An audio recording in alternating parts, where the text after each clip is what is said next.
So two of my friends have recently shared with me that with this pause over the last couple months, they have actually grown mightily in their own spirituality and their own connection with divine and themselves in such beautiful ways. And yet where the challenge is now is to integrate back into the world again, that they're having a really hard time to just don't even want to really be around people like they used to be. And just wanted to ask some recommendations of how we can be in our true essence as we keep expanding and growing, and also be comfortable with the rest of the world that hasn't awakened yet. Yes, we are Michael, and we're very pleased to step forward. We understand, of course, that so many of you have gone to the opposite extreme of diving into spiritual practice, that some of the physical focus as you're awakening looks completely different than it did before the practice started. And that is a positive we see on your planet, of course, because it's been a part of your imbalance in that so many have been physically focused that they have negated the understanding of their own truth. Yet we understand the difficulties you face as well, and we want to speak to it first in vibrational terms because there is an integration process that is taking place.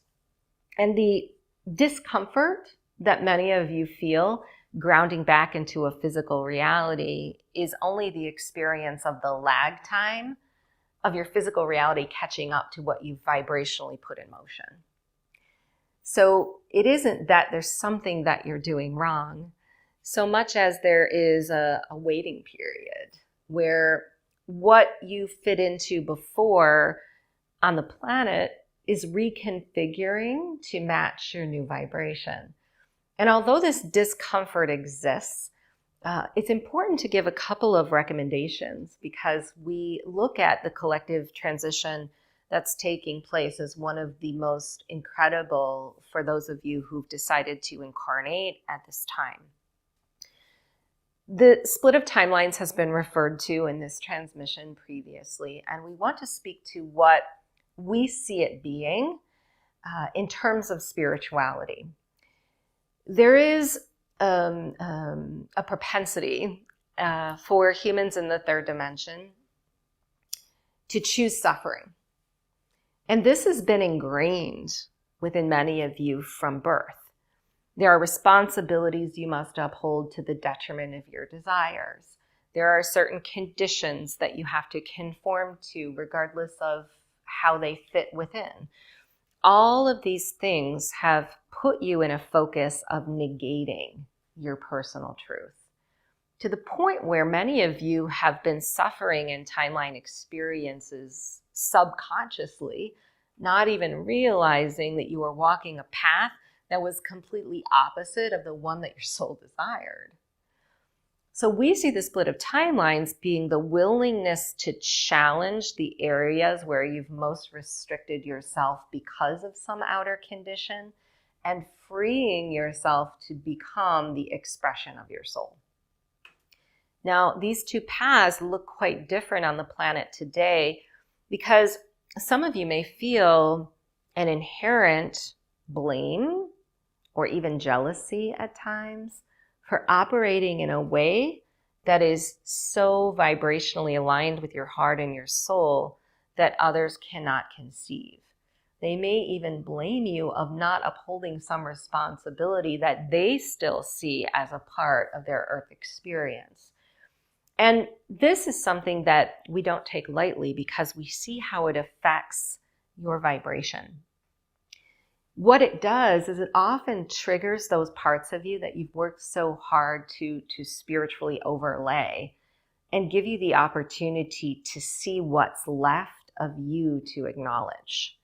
In other words, the challenge or the suffering of an awakening soul not fitting into the earth is often coming at the hands of some resisted emotion about their own spiritual path. That they are deviating from something that was before, that others expect them to be. Or they're no longer willing to carry out the same actions or activities that loved ones have come to know. And it comes from a very loving place. As a soul, many of you have been trained as pleasers. It is something that you see as a part of your purpose here on the planet to please others and to uphold their comfort.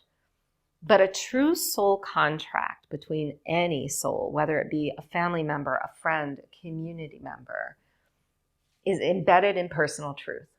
And it's embedded in constant motion. So when we look at some of the most difficult challenges in relationships today, what we see is a suppression of the willingness of a soul to hold up their truth for the comfort of another. And in that, there is no honoring the contract.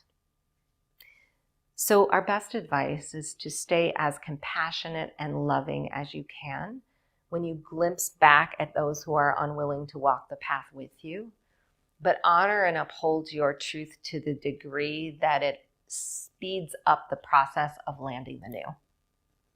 Because there are some of you who easily get stuck in the transition because it is such a challenging one.